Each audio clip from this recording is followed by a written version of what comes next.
15th of September. I want to say welcome to everyone and thank you so much for joining me for another life improvement coaching tips given every Thursday. So I'm delighted that you are able to join me tonight. And tonight we're looking at the art of listening, and I will share with you 6 master tips in a moment. We will get started in 60 seconds time. In 1 minute's time, we'll get started. Just want to say welcome and thank you for joining me. Please let me know who you are and where you're from. You can type right there in the chat room on your right, or you can text me on the number below, 07956 87214, or you can also email me at scholar.uk@virgin.net. So either way, you can get to me. And also you can send private messages through any of those channels I've mentioned. If you send a private message, I will not call your name. But if you do send it openly, then obviously everyone will see your name. So welcome. We get started in 30 seconds. All right, it's going to be okay tonight. I want to say welcome to those from the Google Plus end. I want to say welcome to you as well. And we are about to get started. Just want to make sure I check the sound from my end, just to make sure the picture quality looks okay from my end. And I hope you're okay. As I said before, you can let me know who you are, where you're from. That would be very, very helpful. And if you have any challenges, do let me know.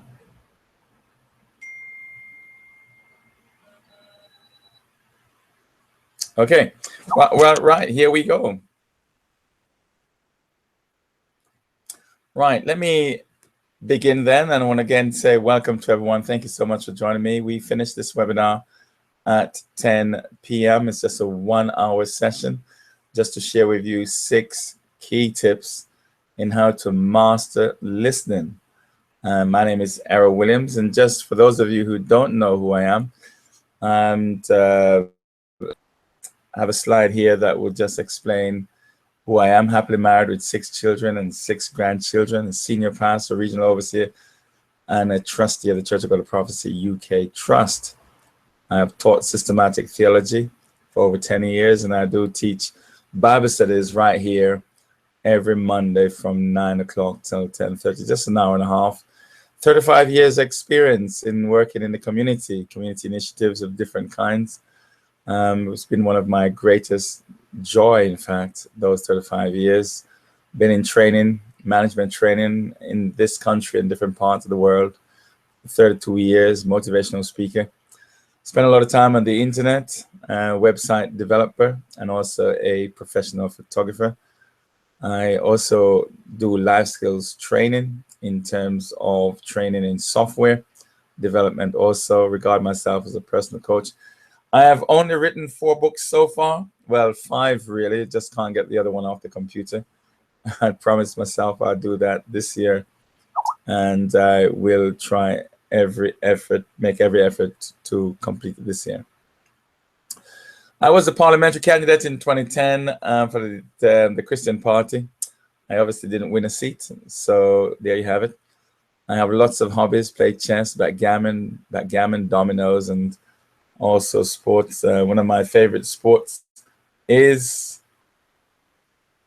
football and also cricket. All right, that's enough about me.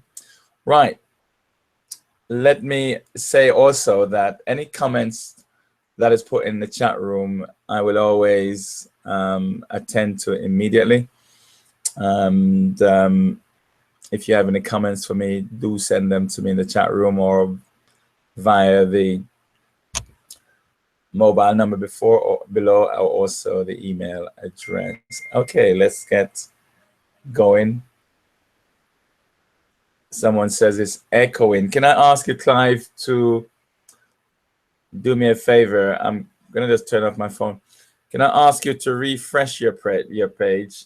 If it's echoing, please refresh your page for me. I'm just trying to make sure that I do everything here that enables everything to work. Okay. So try that for me, Clive, and then let me know how you get on. Thank you for texting me. All right, let's get going then. Listening actively is one of the most important tips you will ever need to manage difficult conversations. Now, we all go through difficult conversations. That's the reality. And if you can manage difficult conversations, then you can manage the conversations that are not so difficult. So I advocate that listening actively is one of the most powerful tips that you'll ever need to overcome all difficult conversations that you'll ever encounter. So therefore, I want to share with you 6 key tips. You can see the first one on the board. And the first one is look interested. Now, this is an important factor, because oftentimes when we're listening to other people, many of us are spending more of our time not really listening to understand what the person is saying, but we're listening to give our response. We should always listen to understand, not so much listen to give a response. And so one of the first tip I'd like to share with you is to look interested. In other words, face the person and give them eye contact. Let them know by acknowledgement responses that they are, at that moment, the most important person to you, and what they're saying, you're really interested in what they're saying. And so you give them your undivided attention. You don't answer the phone. You don't make phone calls. You don't continue on the computer. You don't continue to watch television, whether it's your favorite program or not. You turn the TV off. You move away from the computer. You put your phone one side, and you give that person your undivided attention. This is a tip that I use, and I've been using now for over 25 years. And this tip has never failed me, because one of the things I've noticed is when you show interest in other people, guess what? They will show interest in you. It's like the seed you sow, you see. If you respect other people, they will respect you. Now, the highest form of respect that you can show to another person is to listen to them. Let me say this again. It's so important. I need to repeat this. The highest form of respect that you can show to another person is to give them your undivided attention and listen to them. So tip number 1 is to look interested. Let the person know that right now they are the most important person to you. You refuse to be interrupted by anyone. Now listen to this carefully. I was in a board meeting once, and I was chairing this board meeting. It was a high-powered meeting, and I was the chairman of the organization. Someone knocked the door because the other company that I was also the chairman of needed a check to be signed urgently. I could not believe that they had interrupted, as far as I was concerned, the most important meeting in the world at that time. So what I did was, without being rude, I said, no problem, give me the check.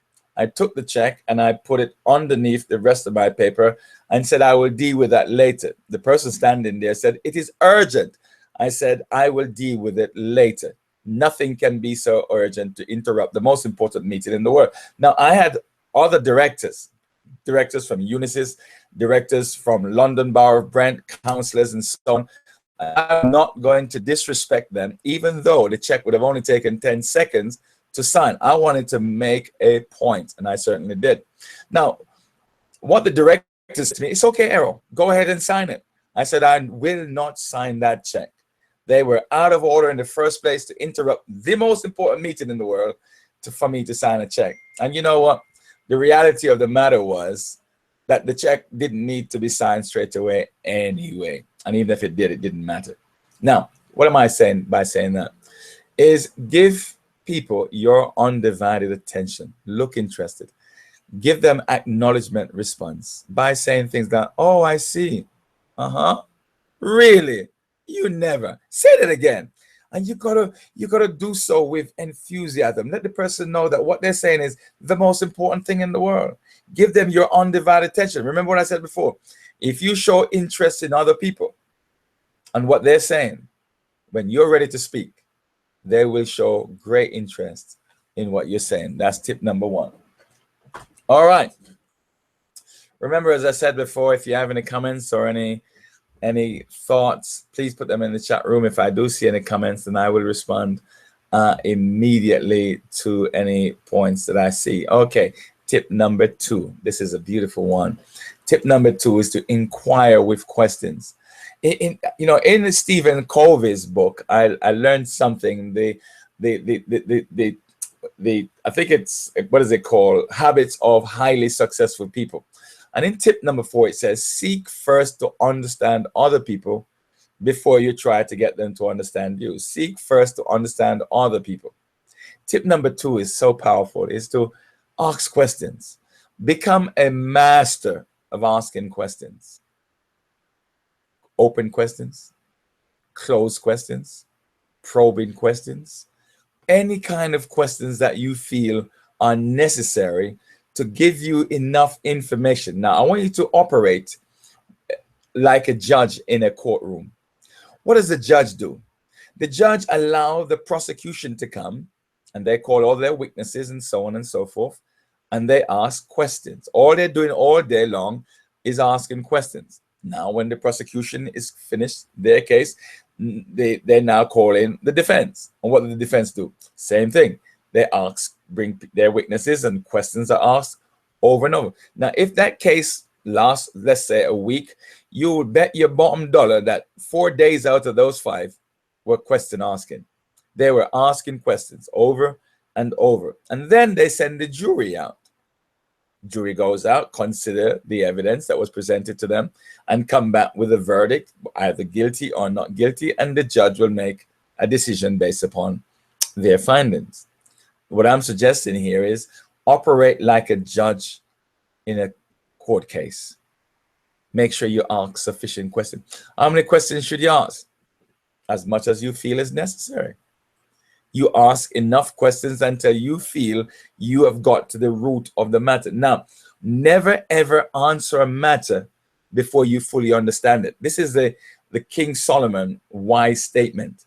This statement was made by the wisest man that ever lived, King Solomon, apart from Jesus, obviously. He said, never give an answer until you have fully understood all the facts. How do you get that? Questions.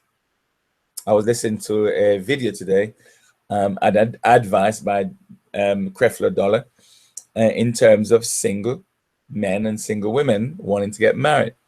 And what he is saying in the video really is that before you go down the aisle with that person or marry that person, you should have at least 1,000 questions that you have. Well, maybe 500 or 300. All kind of questions. You see, if you don't ask questions, how are you going to get the facts? And so rather than putting your views across at this stage, you're not putting your views across at this stage. All you're doing is asking questions, open questions, closed questions, probing questions. Are you following me?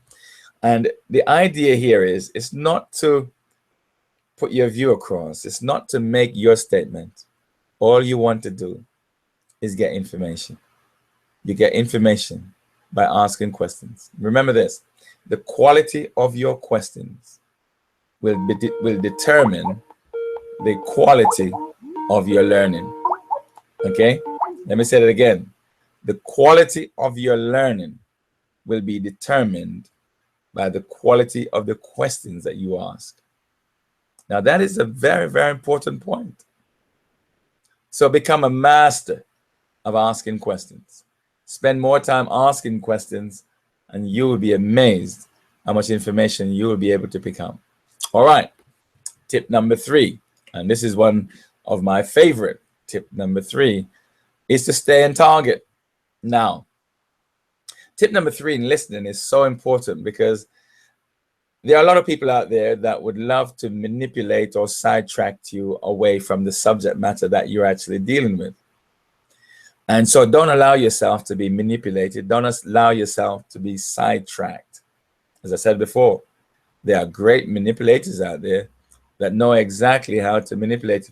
Have you ever been in a meeting discussing a particular point or subject matter, only to discover before a decision is made, you're discussing 2 or 3 other things on top of that? Have you ever gone to someone for the money that they owe you, only to find that they've changed the subject and they're talking about something completely different? This is amazing, isn't it? Because people are clever at knowing how to manipulate or sidetrack you. Now, if you allow it to happen to you, then I would suggest it's your fault. So don't allow people to manipulate you or to sidetrack you or to throw you off. Stay on target. Now, this is a very, very powerful technique. I share this during the assertiveness session, and it's called the broken record technique. And you can use it right in this particular area.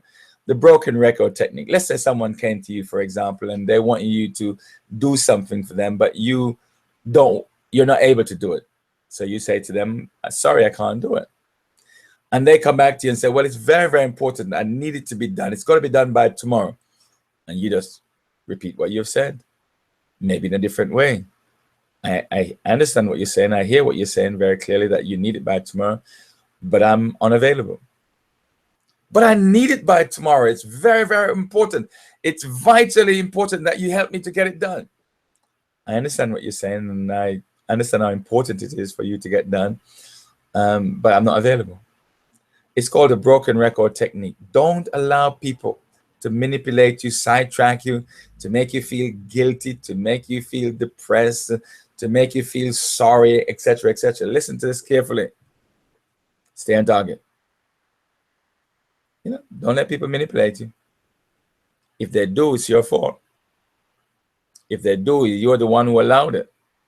I got myself involved in a meeting one day, and we were talking about a particular item, and my colleague was with me, and there was another team, and even my colleague tried to veer me off course, and even the other side also tried to veer me off course, but I refused to go off course. I refused to be taken off on a tangent. I decided that I'm going to stay with the subject matter in hand. This is a subject that's on the table. This is a subject that we are now discussing. It has not come to the end of it, so let's stay with it. Don't allow yourself to be manipulated, sidetracked, to feel guilty or depressed or sorry or whatever. Remember, I like what Eleanor Roosevelt said, the first lady of one of the US presidents. She said, no one can make you feel guilty without your permission. No one can take you off course without your permission. And even if they take you off course and you decide to go off course, or you veer off course for a while, a few seconds maybe, or a minute or so, make sure you know what you're doing and get right back on course. Are you following me?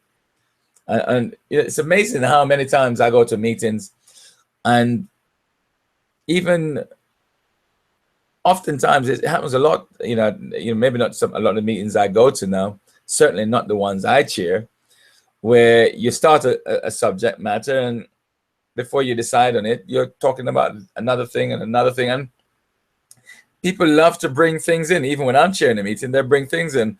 All I do basically is I make a note of it, and I say, look, we're not discussing that at the moment. If you want me to put this at any other business, I can, or to add this at the agenda for next meeting, I can. But right now we're on this particular matter. Can we just finish this one first? And people get the message, and we are able to stay on target. So don't allow yourself to veer off course. Does that make sense? I hope it does. All right. Let me just check to see if there are any messages for me. I don't see any, so let me carry on. Tip number 4, my favorite tip. Well, they're all my favorite, to tell you the truth. And this one is a beautiful one. Test your understanding. You see, when you are involved in communication, communication is a 3-way channel. In other words, the sender, the receiver, but there is another stage. It's called test your understanding, but there's another word I want to use. It's called feedback. In other words, if there is no feedback, or if you do not test your understanding, you cannot guarantee that what you received was what the sender sent, or what was sent was what was received. It's impossible. And testing your understanding proves the accuracy of what was sent or what was received. Classic example. In the education system, what is the test your understanding or the feedback stage? What is examination, isn't it? The teacher teach, the pupils receive, but examination is the stage to test the pupils' understanding. What is the test your understanding in the corporate world? Well, it's the appraisal systems. Well, that's one of the methods used. Well, this is your job. This is what you're doing.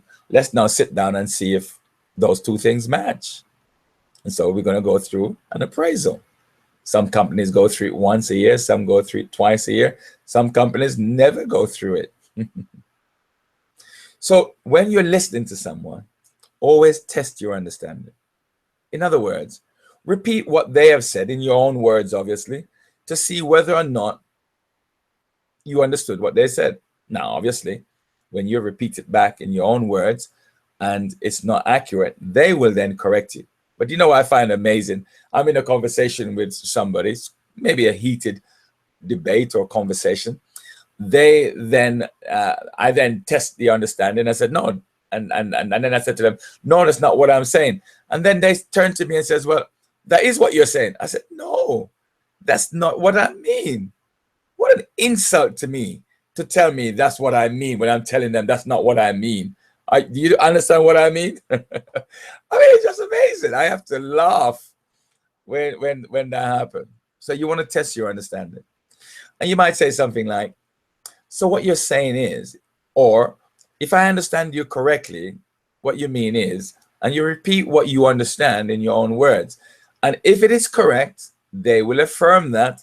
If it's not correct, then allow them to correct that. But remember this, if you don't test your understanding, there's no guarantee that you understand what is being said. Now, whose responsibility is it to test your understanding? Is it the sender or the receiver? Well, I know what you're thinking, but it's both. It's both. You know, this is no word of a lie. A gentleman was asked to do a piece of work. So his boss sent the information to him and he received it. He went away and spent 3 days doing that work. Wrote the report, came back to his boss and presented it. Now the testing stage comes. The boss turned to him and said, what is this? This is not what I asked you to do. You know what went wrong? The information in the first place and the employee received it. Neither of them tested their understanding. Now, whose time was wasted? Well, the boss wasted 3 days waiting for the report, and the employee spent 3 days writing the report. So both of them lost 3 days. You see the point I'm making? So whose responsibility is it to check? Both, the sender and the receiver. So whenever you're in a conversation, always make sure you test your understanding. When should you test your understanding in a conversation? All the time? Not necessarily. Only when you feel it's necessary. Now, I was teaching this on a course with a train company. I believe the train company was Connex Southeastern. And I was delivering some training to their managers. And one of the gentlemen said to me, you know, Errol, you're so right. Because recently, one of our workers lost his job because they send him, the train driver, the information, and he did not give feedback. And as a result, the train became derailed and eventually he lost his job. So it's a regulation in the train industry. Listen to this carefully. It's a regulation or a law within the train industry that when you receive an information, you must give feedback. You must test your understanding. I suggest that you should make it a law or a principle or a regulation in your personal life that whenever you communicate with other people, you're going to also test your understanding or give feedback. Does that make sense? I hope so. Right. Now, Testing your understanding is an interesting thing, but look at point number 5. And this for me is my favorite. Remember what I said before? They're all my favorite. Evaluate the whole message. Tip number 5. Tip number 5 is to evaluate the whole message. Now, how does the whole message comes to you? That's an interesting point. Now, whenever you're communicating with another person, the message that you understand is picked up in 3 channels, 3 areas. And I want to give those to you. It is words that you speak, tone of voice, okay, and body language. I want to repeat. Words, tone of voice, and body language. Let me say it again. Whenever you're in communication, face-to-face communication, that is, with another person, what you understand from what they're communicating is received through 3 channels. The words that's spoken, the way they speak it, it's a tone of voice, and their body language. Very, very important point. Now, research was done to show which of the 3 give the most information.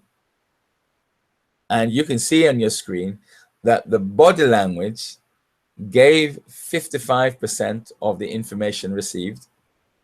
Tone of voice was 38%, and words was a mere 7%. That means to say the 55% and the 38%, which amount to 93%, was done subconsciously. So you're picking up information from the other person that they may or may not know that they are communicating or sending to you. 93% of communication is done subconsciously. People are not necessarily aware that their body is speaking. The way they speak is speaking. And only 7% is the word. So while we are concentrating on what is being said, we need to also focus on how it's being said. When I received this information the first time, I was blown away to realize that when I am in communication with another person, most of what they hear is not through what I say. Most of what they hear is through my body or through the tone of how I speak. It's amazing research. This is really, really, to me, amazing information. And I suggest that you take a good look at this, because whenever you're in communication with someone, it's always important, therefore, to observe their body language, observe the way they're speaking or the way they're saying what they're saying, and listen carefully to the words. But not only observe them, make sure you observe yourself. Listen to what you're saying. Listen to how you're saying what you're saying, and look at the way your body language is. Now, let me give you those 6 areas that you need to consider that makes up the 93%. Number 1 is your mouth. In other words, what position is your mouth in when you are speaking? Were you smiling, or were you? Because whatever position your mouth is in, your mouth is giving information to the other side, no matter how small a portion that is. Your mouth is speaking, even not the words coming out, I'm talking the position of your mouth. The second is your appearance. Now, I'm not suggesting how you should dress. I believe we should all dress according to the occasion. Very simple.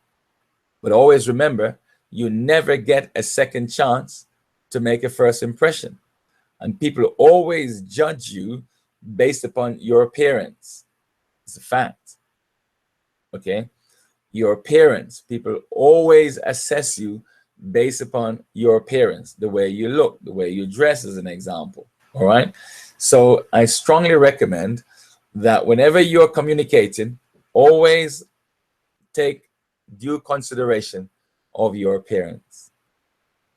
The third area is your gesture, the movement of your hands. Always make sure that your hands support what you're saying. Because if your hands doesn't support what you're saying, it will give some strange information to the other side. So your gestures are very, very important. The fourth area is your posture, the way you stand, or the way you sit. Are you sitting up? Are you slouching back? How is your posture? Because based upon what you're talking about, it will send information to the side. Let me give an example. If I was sitting in a slouching position, really laid back, and we're talking about football or about cricket, the other side would not think anything of it other than I'm very relaxed, very comfortable, and having probably a very good time. But if he switched the subject and to say, you know what, my wife has left me and I've run off with another man, and then he starts to cry about it, and I'm still in the same slouch back position, maybe then he's picking up the information that I'm really not really that bothered or interested. So in that position, when I hear what he says, you know what I might do? I might sit out, because I now know that because of the change of, I may have to change my posture to accommodate what we're now talking about, so that I don't send the wrong signal or information, because he will go away and tell people that I don't care, even though I didn't say I don't care. Well, my body told him that. Or should I say, that's what he picked up from my body language. So be aware of your posture. Number 5, I mentioned before, is your voice, and that's 38%. And there are 4 areas that you really want to consider when you talk about your voice. I call it RSVP: the rhythm, the speed, the volume, and the pitch. The rhythm of your voice, the speed, the volume, or the pitch. Always look at those 4 areas in terms of your voice, and that makes up 38%, the way. And the final area, number 6, in terms of the 93% that makes up the body language, is your eyes. If you're in communication with somebody and your eyes are up here or they're down here, kind of sends clues to the other person that either you're very, very shy, or maybe you got something to hide. Have you ever noticed when you're listening to the news, it looks as if they're actually looking in your eyes, just like what I'm doing to you right now? In fact, I'm not looking at my computer screen. I'm looking straight into the camera, which gives the impression, in fact, that I'm actually looking at you eye to eye. And so it's very, very important, therefore, that you recognize that people pick up information based upon what your eyes are doing. Okay, very, very important. Sometimes when questions are asked to someone, someone said, well, what's your favorite place that you've ever visited? And the first thing I often see people do, they look up, because there are studies done to show that wherever you look when you're talking, it's giving certain clues that you're doing this, that, and the other, and so on. So, I mean, I just look away now. You see that I've just done that. Now, I'm not looking over there for nothing, really. It's a habit, I suppose. Or maybe I might look away, or I might look down here. And these are clues that people have studied to say, this is what you're doing. So if I look up like that, generally what they say is, I'm looking for a picture. You asked me a question, I'm looking for a picture. Now I've got the picture, I can come right back at you and give you the answer. All right. Always remember to evaluate the whole message. So when you're listening to someone, you're always assessing 3 things: the words they speak, the actual words they speak. You're also assessing the way they say what they say, the tone of their voice, whether they're angry or upset, or they're on the same level as you, whatever. And you always check out their body language. But also, don't forget to make sure you check out yours, because your body language, your tone of voice, the words you speak are also sending information to the other side. I hope that makes sense. Good. Now, I am about to share with you tip number 6. Tip number 6, I assure you, is the hardest thing on planet Earth to do. It is tip number 6 in mastering listening skills.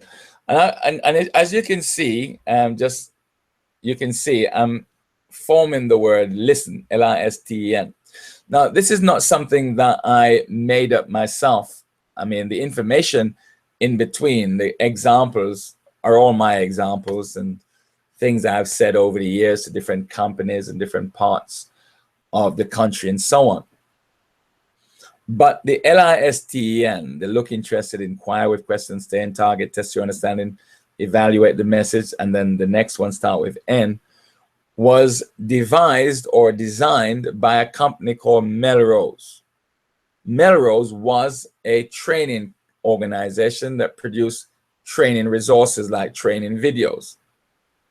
They no longer exist. They're no longer in business, but I have to give them credit for what they shared with me. Now, how I came across it was they were having an open day, as it were. They were exhibiting their videos. They had invited lots of companies to come, and I went along with the person who was training me to become a trainer, a guy by the name of Mr. Len Holmes. And while we were sitting in the preview center, they showed LISTEN for less than around 30 seconds. And I could not believe what I saw. I quickly memorized it. In fact, do you know what I did with that company? I still have the video today. I actually wrote to the company and asked them if they could send me, you know, any training videos they have free. I literally did. You would not believe I did that. I wrote to them. Their training videos was only around 28 minutes in length, but it would be like around £700 plus VAT for one of those videos. They were professionally produced videos with professional actors and so on. So I wrote to them from this community organization that I was involved in. And I said, you know, we were a community organization, we were a charity. Could you send us some videos that we can use among our unemployed people and so on? And you would not believe they sent me 6 videos. And one of them they sent me was the listening skills one. And I was absolutely amazed, you know, how they did that. So amazing. Now, tip number 6. I leave that one for last because it does come last. And this is the hardest thing I have discovered for a human being to do on planet Earth. Maybe you might think that there is something harder to be done, and there may well be. I have no doubt of that. May well be. But this I have discovered is the hardest thing on planet Earth to do, is to neutralize or control our feelings. Now, when I say control, I don't mean zero out. I mean to take control of how you feel. You see, oftentimes when you find yourself in a communication with another person, especially a heated one, where feelings are all over the place, people tend to say some of the most horrific things at that time. Feelings are hurt and people do all some crazy things. Always remember this. Hurting people always, most of the time, hurt other people. Hurting people hurt people. Is it possible, therefore, for one to control one's feelings? Well, if it's not possible and you are not able to control your feelings, I want to suggest you're out of control. And that means that your feelings govern you rather than you governing your feelings. That means that your feelings are better and more powerful than you. Now, you should be in control of your feelings. You should dictate how you feel. Now, some would say, Errol, that's not possible. Come off it. And this is what I get, actually. I do get people saying this to me, that, Errol, you're not for real, are you? How can you control your feelings, especially when you lose a loved one, or your husband or your wife that you love walk out on you for a younger model, as it were, or you lose your home, or the worst case scenarios, and so on. Well, let's put it this way. Just because you're crying and because you are hurt by something doesn't mean you're out of control. It doesn't mean that you're not in control. You see, the out of control comes when you can't control yourself. You're still feeling the way you're feeling, but you can't control you. So you're going to drink and kill yourself, or you're going to smoke and kill yourself, or you're going to commit suicide, or you're going to do some really silly things. What I'm talking about here is that, yes, you may feel pretty lousy about the thing, but you're still in charge. And you can switch that off when you're ready, by the way. It's interesting that I want to share this thought that scientifically it has been proven that your feelings, listen to this carefully, your feelings is connected to how you're thinking. Now, let me say this again, because this is a very important point. I think this would help somebody listening tonight and those who may listen later. The way that you feel about anything is connected to the way you're thinking. So if you're thinking about something pleasant, you have pleasant feelings. It's just the way it is scientifically proven.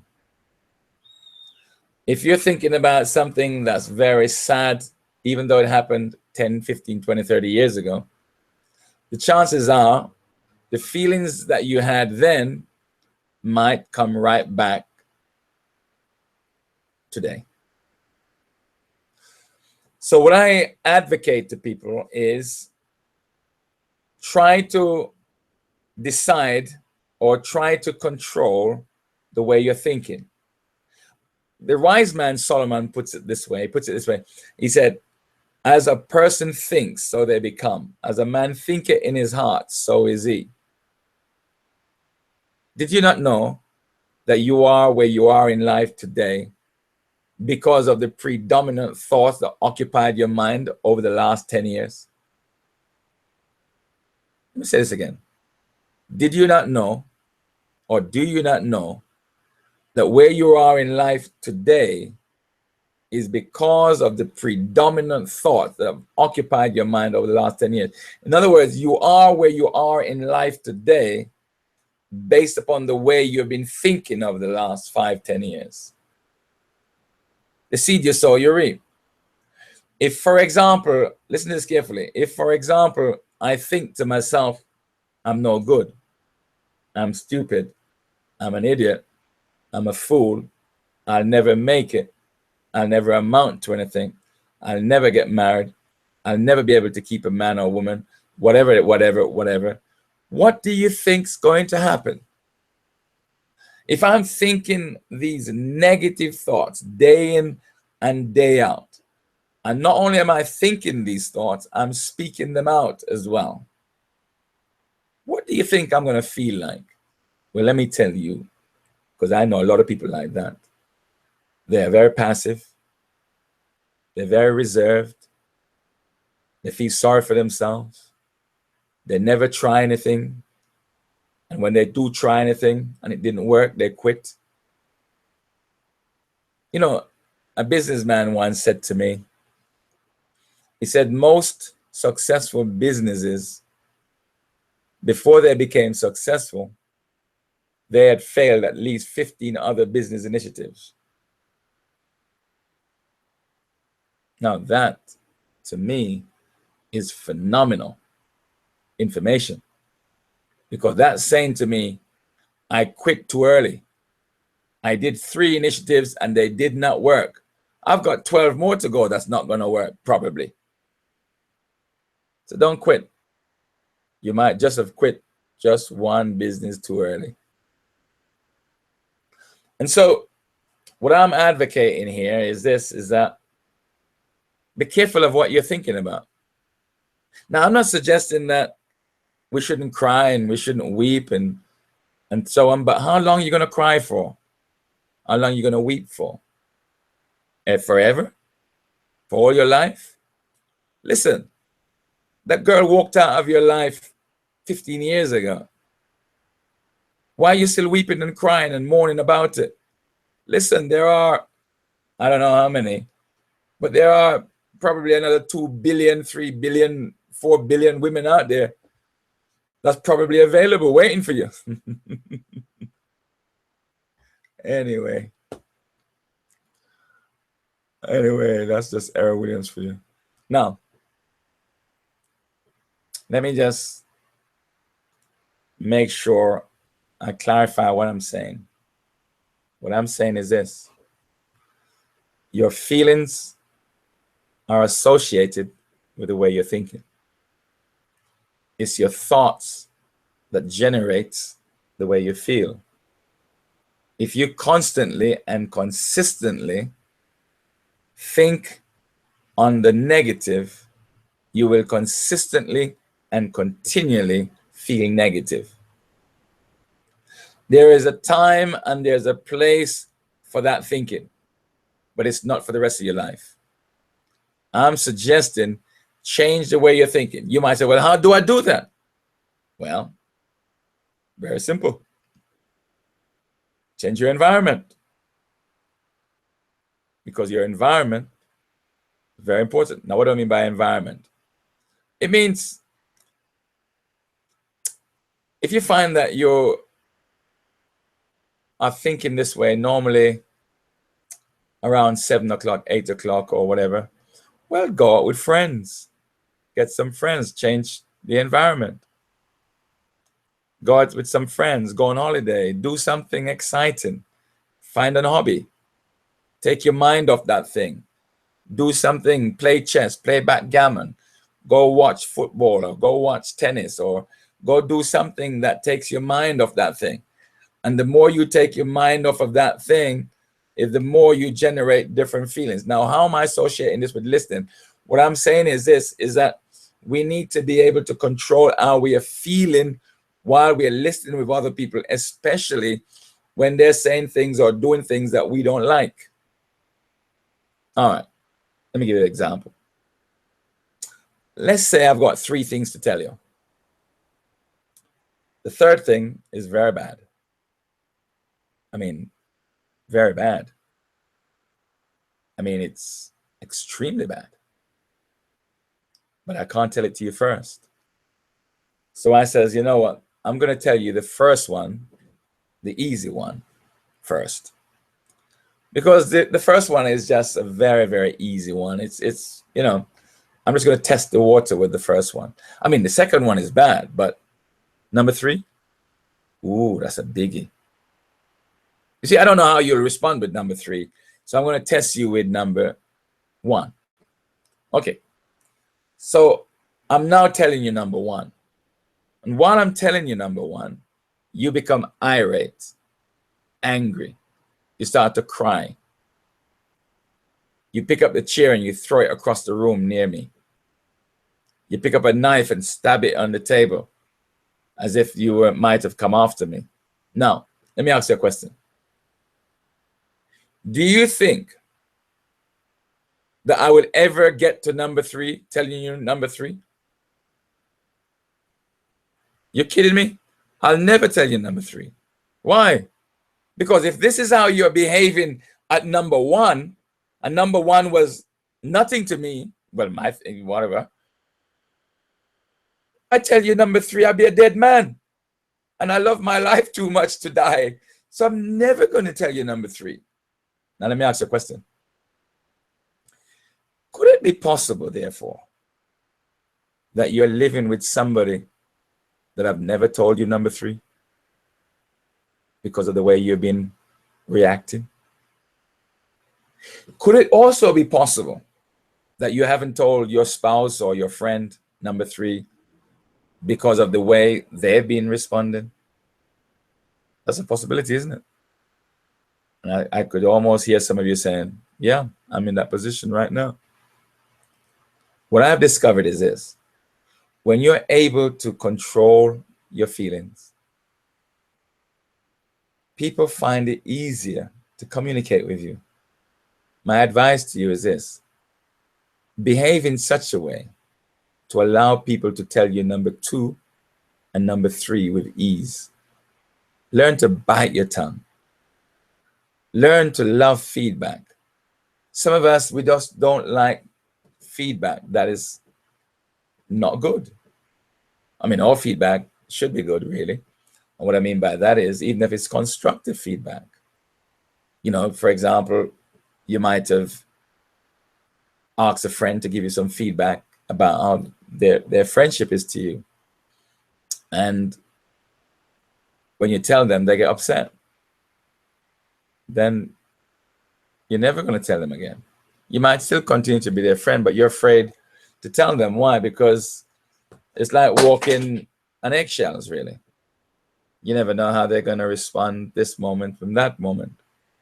One of the greatest things in life, I believe, that you can do and achieve is to learn to master you, to master your feelings, to control you. You should take a degree. You should take a PhD in mastery of yourself. It's amazing to me how many people have PhDs. They have masters. They have these chief executive positions, and yet they have not learned how to control themselves. That to me is foolishness. Let me say it again. They have all these qualifications. They have mastered things, but they have not mastered themselves. Are you a master of you? I mean, are you a master of you? Or is you mastering you? I don't know if you get that point. Okay, so be very careful. Be very, very careful. All right. Let me see if there are any comments for me, and no one is talking to me tonight. So let me just move on to my final 2 slides. Now, just on the barriers to listening, these are the things that really stop people from really listening effectively. Assumptions, a roaming mind, the mind that's just uncontrolled, it just roams all over the place. External and internal distractions, things that's happening inside of you, could be sicknesses or ill health, or it could be any external factors, noise a room or the temperature or so on. And a big one is people's interpretation of what they've heard. They've not actually checked the information. They just make assumptions. And so they misinterpret what is being said. Oversensitivity is the point I was making about the fact that they don't know how to control themselves. Some people are so sensitive. You're talking to them, they're just so on edge. Unclear speaker. Okay, a person who doesn't speak clearly. Sometimes it's not a person's fault because it's the language that, the actual language, that way they say things within their language and so on. I was in a training course once, and I was listening to, I think it was a Scottish young man, and it took me 3 days before I could understand him because my ears was not tuned to the Scottish way of communicating, but eventually I was able to understand them.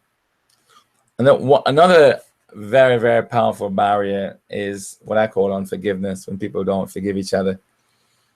It's hard to listen to something you haven't forgiven. So bear these barriers in mind, that these barriers do exist, and you want to do your very best to avoid them. But my key point for tonight as we come into a close was to share with you these 6 powerful tips. Look interested. Inquire with questions. Stay on target. Test your understanding. Evaluate the whole message. Don't forget, the message comes through 3 channels: body language, tone of voice, and the words that are spoken. And finally, what Errol Williams referred to as the hardest thing on planet Earth to do is for us to be able to neutralize or control the way we're feeling. Always remember, your thoughts is connected to how you feel, and your environment is connected to your thoughts.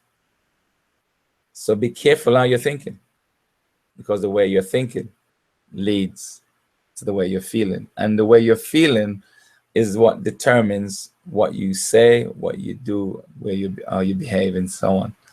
So what I tend to do, basically, I create an environment around me, a learning environment. So I make sure I'm listening to people like T.D. Jakes and Creflo Dollar and Joyce Myers and Casey Price and Dr. Miles Monroe and Anthony Robbins and Brian Tracy. Are you following me? I'm listening to these people. So I create an environment to pour positive things in me, because if the negative come in, then it's going to create an issue for me. Be careful what you let into your mind, because remember this: garbage in, garbage out. Garbage in, garbage out. If you let garbage, you're going to get garbage out. So be careful what you bring in. How many videos are you watching? How many tapes are you listening to? How many seminars do you attend? You've got to constantly invest in yourself if you want to be able to control yourself. All right. My last slide is this. It just lets you know I'm doing an initiative called Singles Direct, and that's the name of the website, singlesdirect.net. It's not a church event. It's a personal project that I'm working on. And if ever you want to check it out, go to singlesdirect.net. And it's primarily for singles who want to discover their purpose, who want to develop their potential, and who wants to release the power that's within them. It's not about how to find a man or to find a woman. I'm sure everybody knows how to do that. What I'm looking at here is helping singles and anybody else who's interested to discover their purpose. So we've got lots of stories there. We've got lots of articles. Something goes up every day. We've got inspirational quotes. We have a seminar coming up in November. I think it's up November sometime. If you're interested, go there. We've got a singles webinar next week Thursday. If you are interested in that, go up to singlesdirect.net, sign up, and off we go. Well, I want to say thank you very much for tuning into the webinar tonight. Thank you so much for listening. I'm going to sign off if there are no questions for me. Thank you for coming. Thank you. Appreciate you guys greatly, and wish you all the best. Have yourself a fantastic weekend. Bye for now.